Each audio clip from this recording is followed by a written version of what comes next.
The board had elected to make an amendment to the original plan related to pause and delay our plan for 4 weeks. In this process, I submitted a letter to the Department of Education articulating the pause, identifying where the board, used informed decision by using, medical practitioners' information in order to make a decision that protects this entire community. In that side, the Department of Education sent back identifying that this does not, the amendment does not emerge and align with the original plan that we submitted, nor does it align with the emergency order. Therefore, we got in the car on Tuesday, drove up to Tallahassee, me and Mr. McCauley, to really sit down with the Department of Education and truly talk through the process in the state of Hillsborough County related to the positivity rate, related to the medical practitioner stance, and also to articulate where we are as a local decision, as our board made an informed decision to create the delay. In those conversations, we as a collaborative conversation that talked about having a phased-in approach.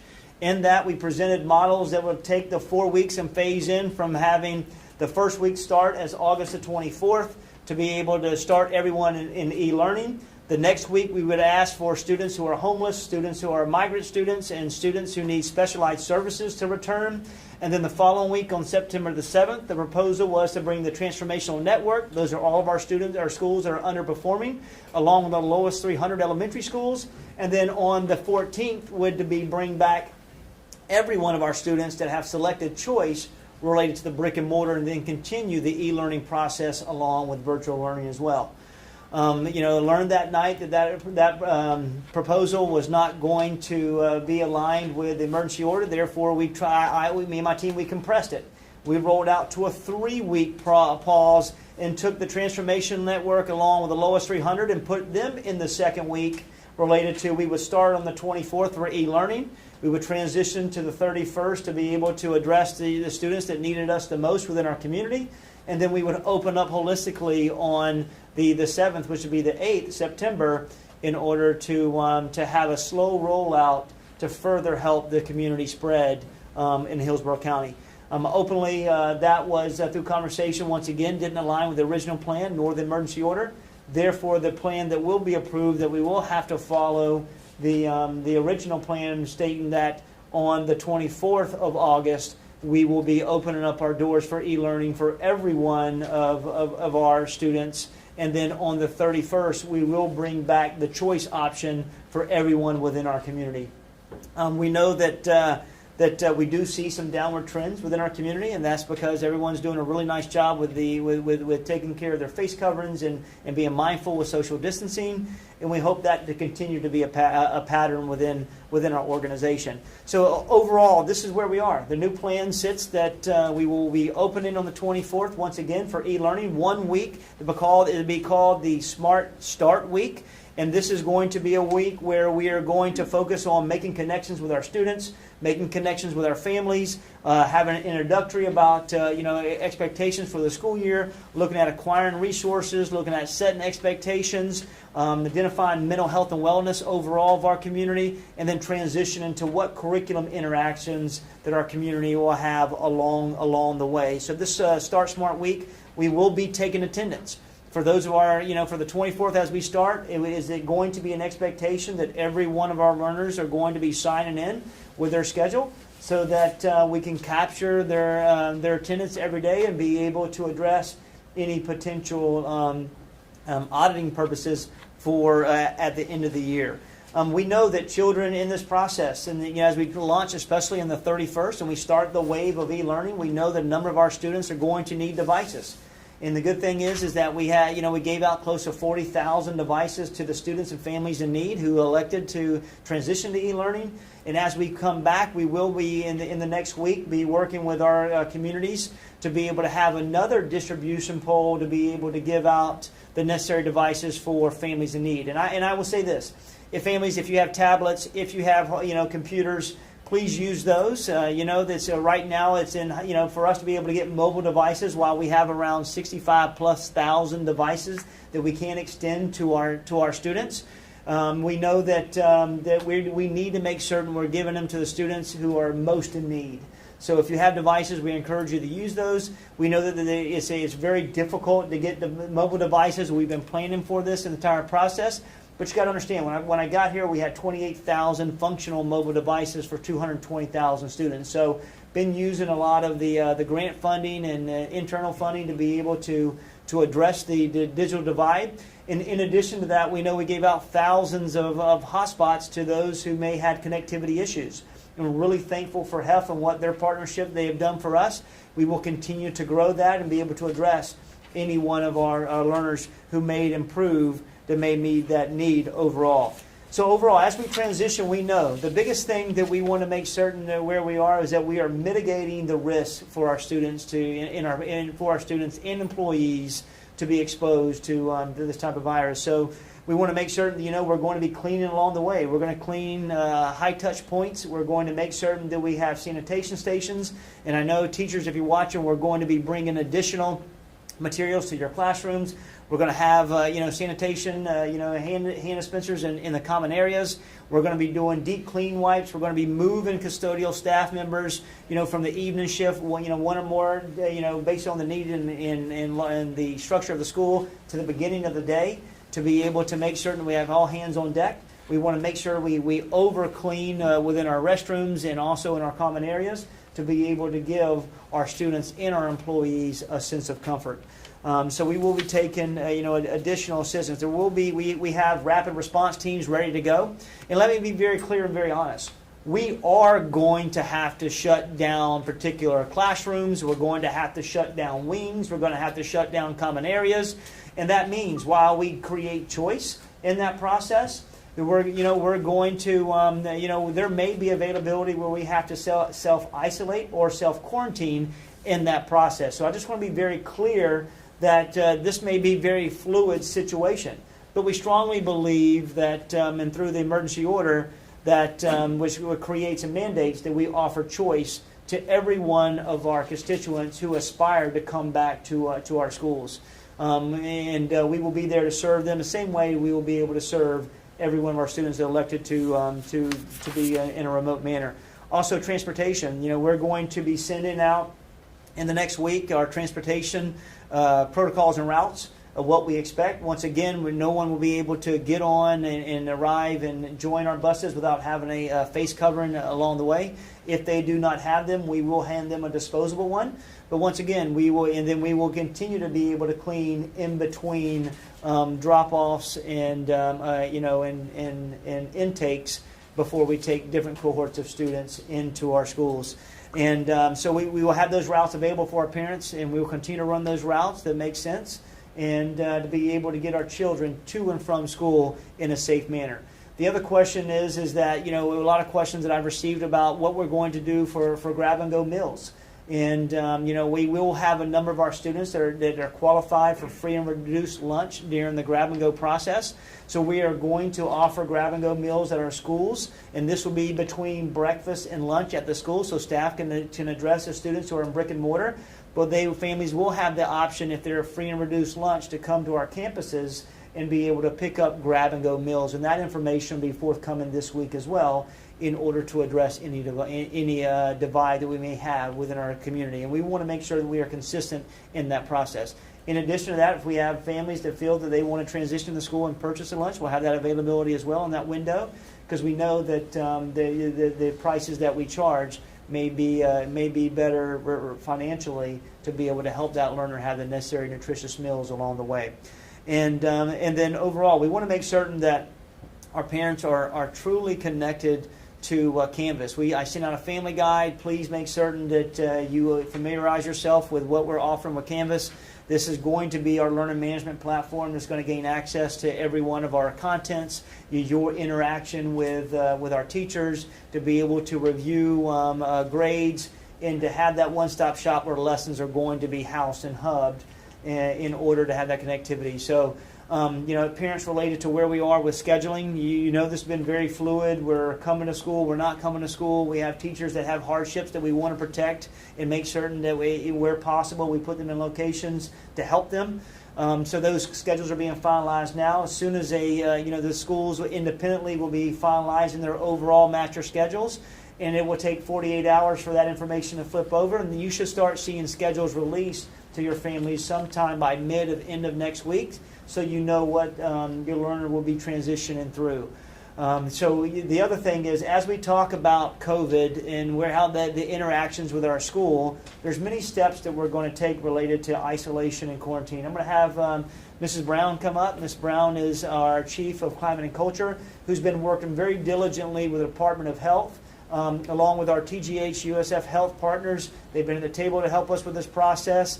But understand, when we talk about contact tracing, we're talking about quarantine students in isolation. This is solely with recommended efforts and expectations from the Department of Health. And I'll let her speak to some of the protocols that we're going to take place to be able to have a better snapshot of where we are as an organization, how this is going to be somewhat fluid internally and externally as our children come to school, and potentially if they're exposed with a positive case, we'll transition them back to an e-learning for a short period of time prior to them transitioning back to us as an organization. Ms. Brown. Thank you. Good afternoon. We're working diligently to ensure that when we have someone that's identified as a positive case of COVID, that we follow clear procedures and protocols. And the first thing we'd like for each person to do, if they are identified or notified that they have a positive COVID result, they are to contact their principal. Whether it be a student or employee, they are to contact the principal. The principal immediately will contact the COVID commander as well as the regional superintendent. Our COVID commander is a centralized position, a centralized person that's managing and coordinating all of our efforts.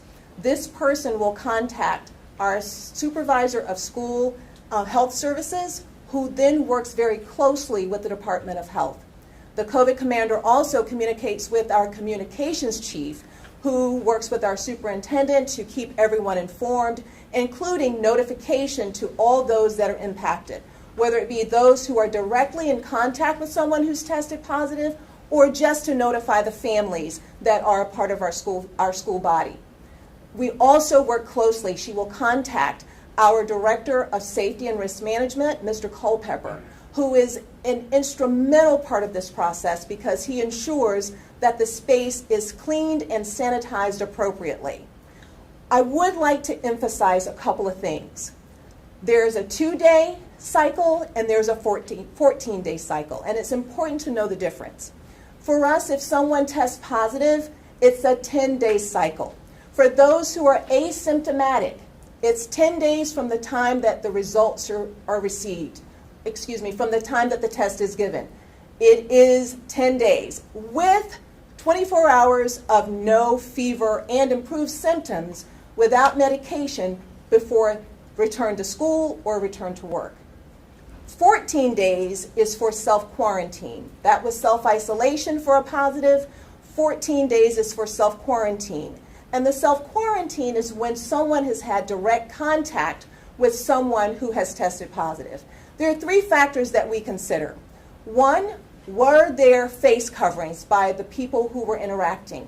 2, were there the 6 feet distance between those who were interacting? And what's also important is beyond the face covering, the distance is the amount of time that was spent. We encourage, based on guidance from the Department of Health, to limit the amount of interaction, and that means we're working toward less than 15 minutes. Those are 3 important factors as we're determining the risk level of someone who's been exposed. Once someone has been exposed, they are self-quarantined for 14 days. The return is based on the last point of contact, 14 days from the last point of contact with that positive person. It's important to us that we communicate this to our families. It's important to us that our staff understands this, and it's important to the community to know how hard we're working to ensure that our kids and our staff, when they return to school, that they are safe. We will continue to provide answers to the questions.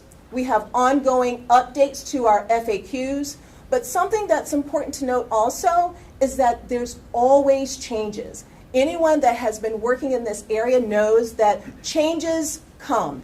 As they come, we adjust. We make those adjustments to ensure that we are providing everyone the latest information and we're following the most important guidance, the most recent guidance. So as we work to make school a safe place for our students and our staff, we will continue to collaborate and work closely with the Department of Health.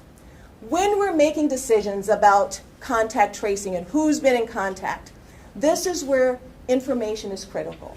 We track the movement of our students. We will track the movements of our staff, which means we will need to know which buses are this particular student, if they are positive, which bus they were on. We will need to know whether or not they're participating in extracurricular activities. We will need to know whether or not they are participating in dual enrollment. We'll need to know their class schedule. We'll need to know their lunch schedule, because we will need to not only clean those spaces, but more importantly, we will need to contact those people that were in those spaces when they were there.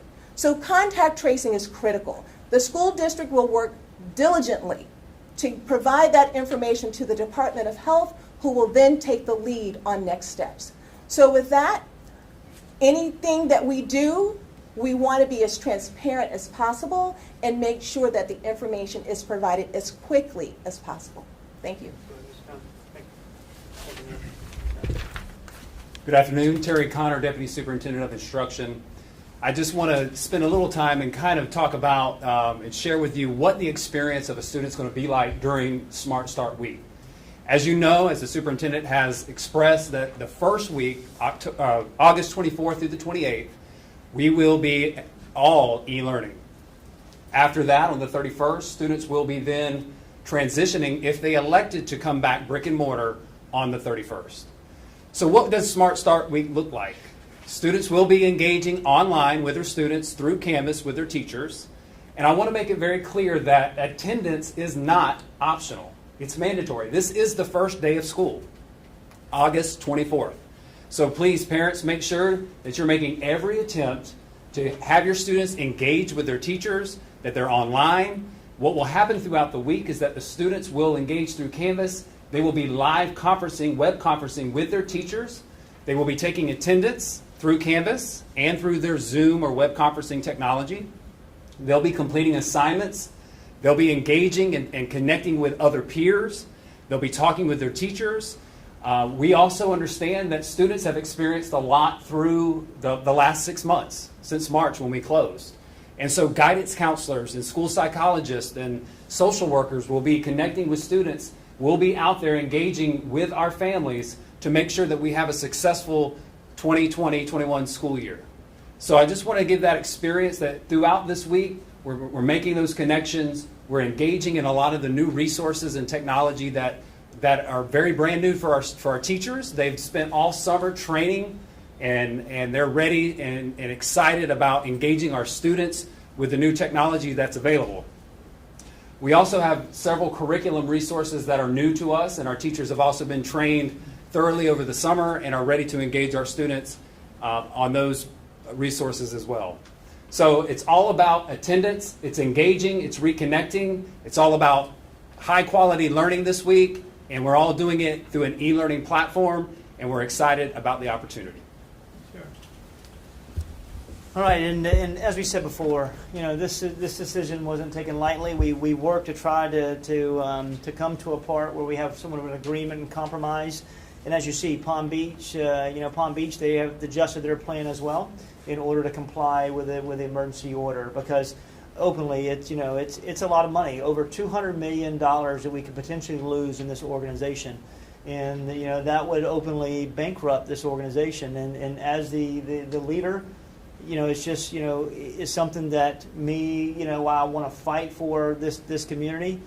That's a lot of money, and this is and we talk about money. The bulk of our money is linked to personnel. Well, being one of the largest employers in let's just say in Florida, with close to 25,000 employees, if we would have had to take a significant impact and hit financially, that's connected to employees, and we are a people business. So we want to protect every one of our employees as much and often as we can, and this is where we are related to our reopening. So at this time, I'll take questions. Yes, ma'am. Ms. Sokol, Oh, I'm sorry. sorry.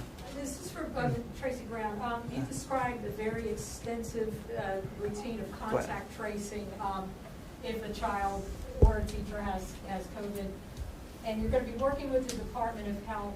Are you satisfied that the Department of Health has the manpower, has the resources you're going to need? Because it could be a lot of cases. We hope it's not, but it might.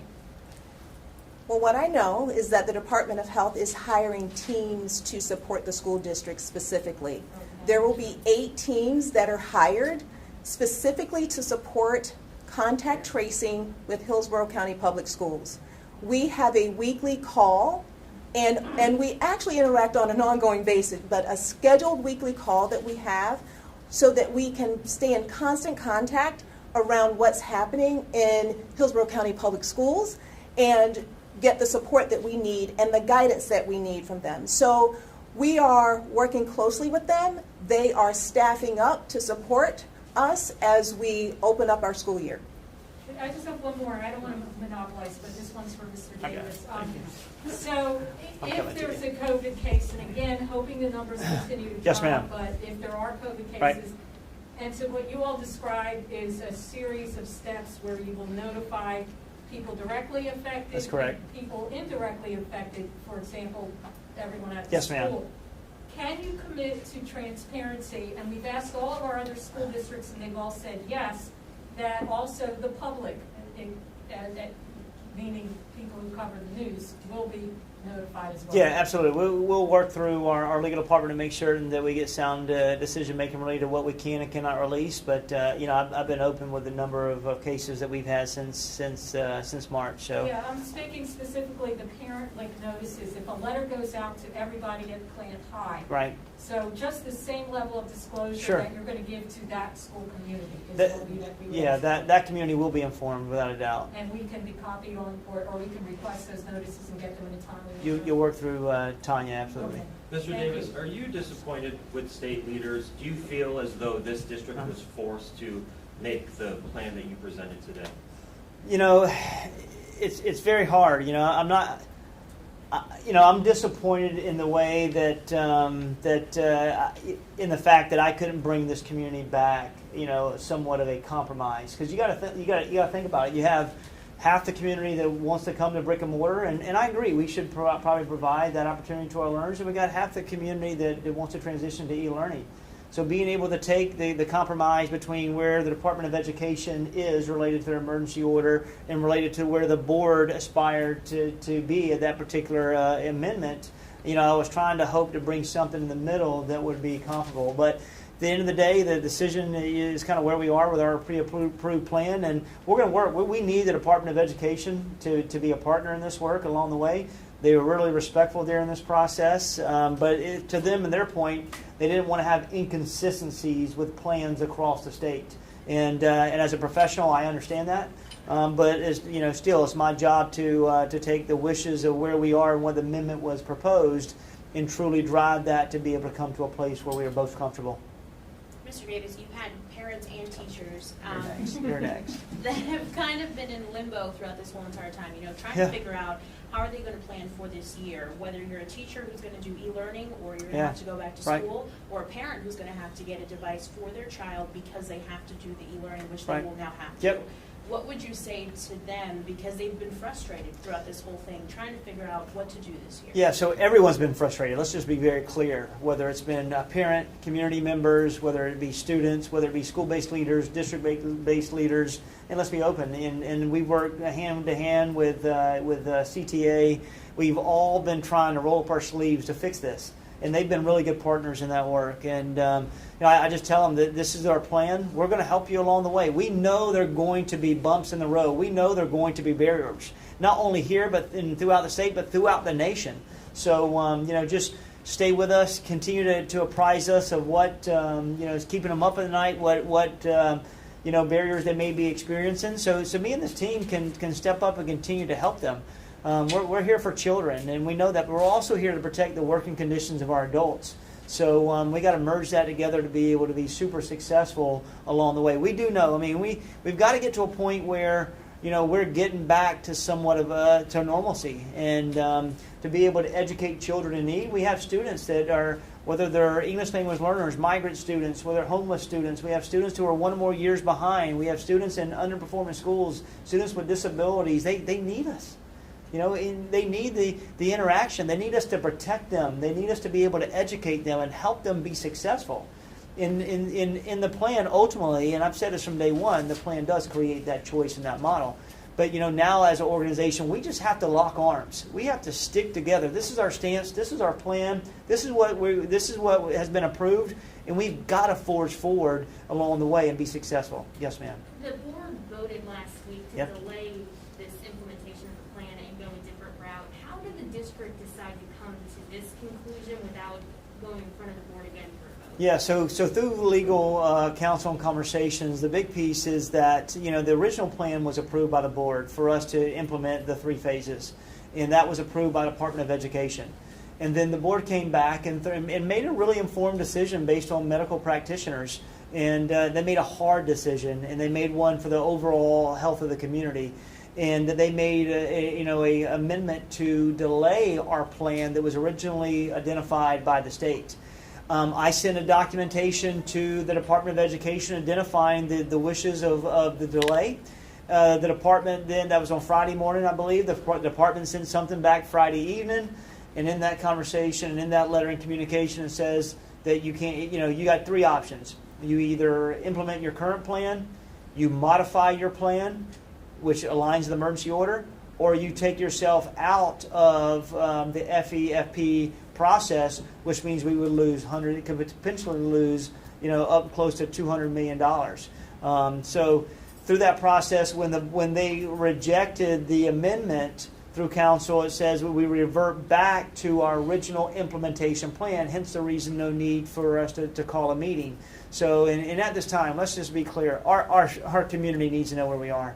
They need to know what we're doing, what the plan is, what's approved. So I've had conversations with our board members about where we are over the last 24 hours.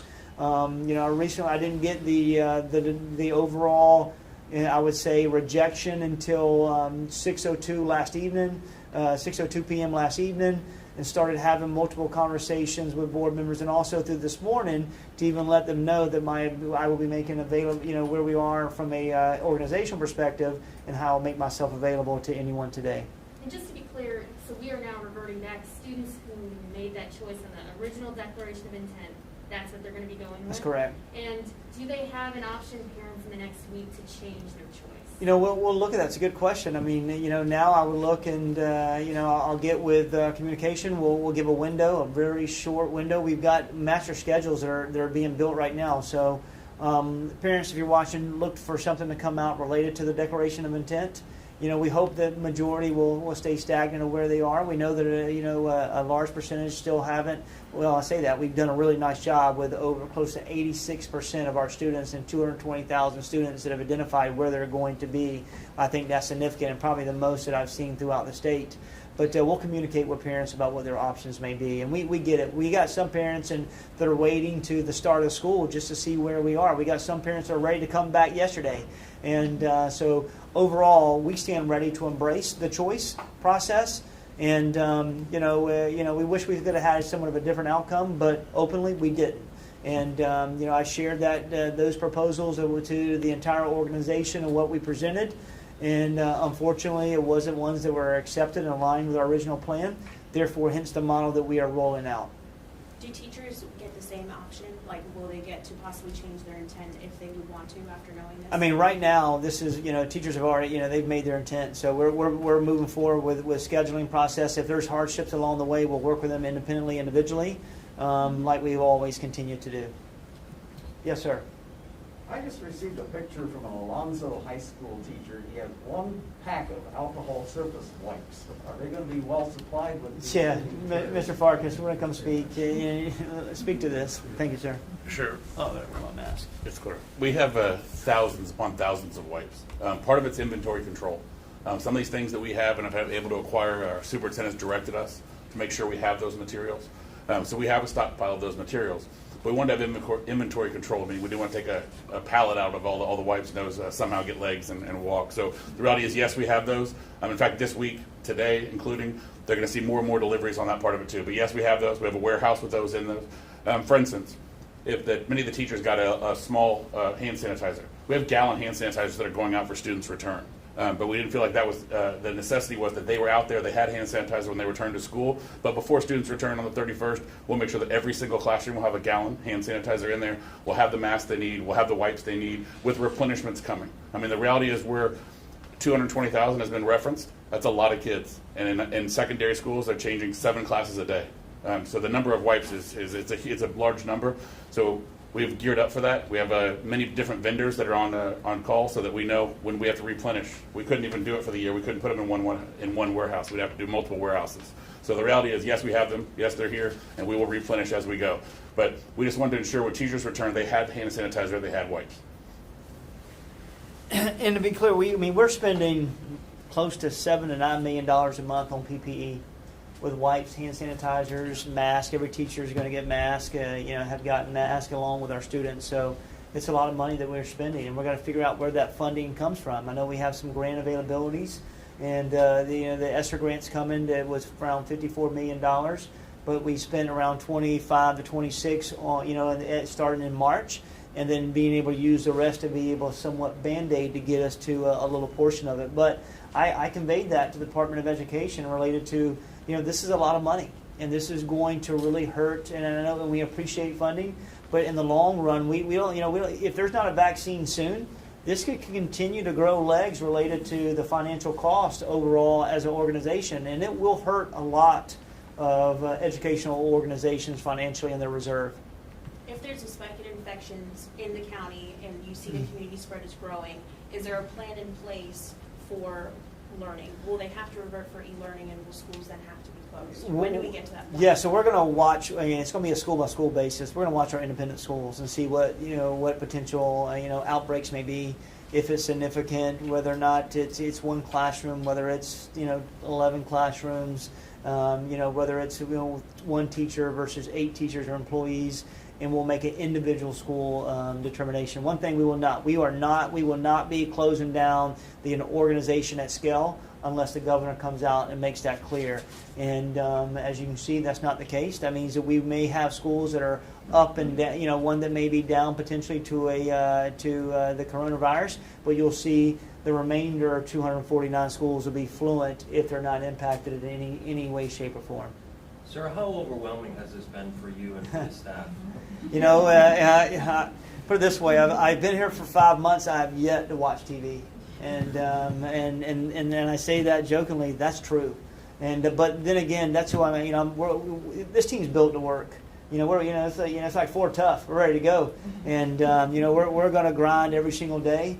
And I'll be honest with you, it's 20 hours a day. This team is working relentlessly. I know they're tired of my emails, my conversations, me calling them at 1 o'clock, 12 o'clock, whatever it may be.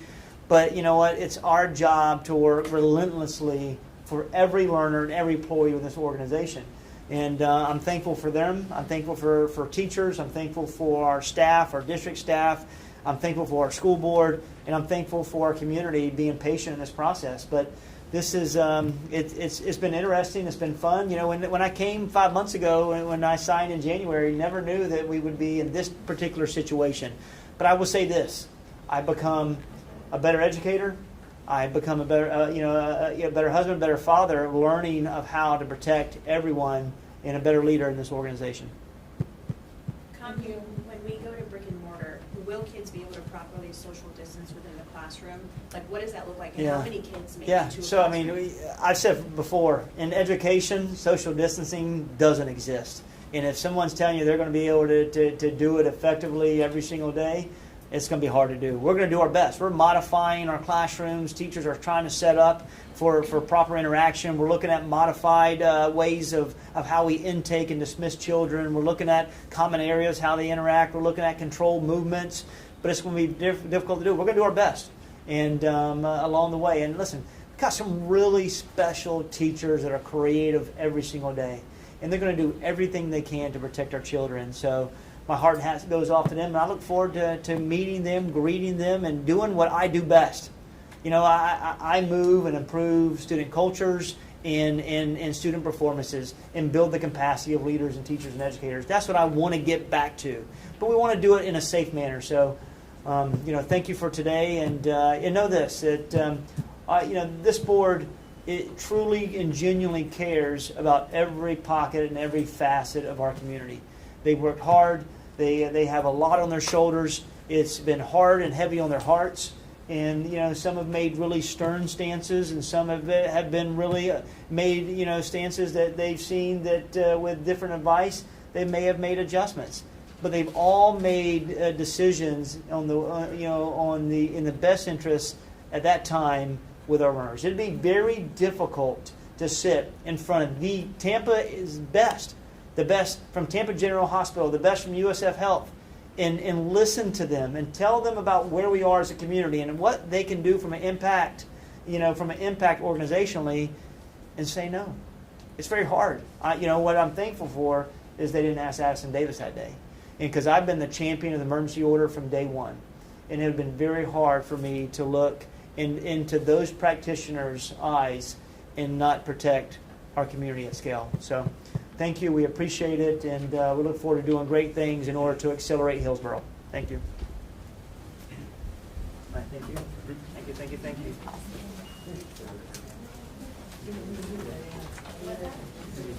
Have a good day. Thank you all. See you. See you, sir. Thank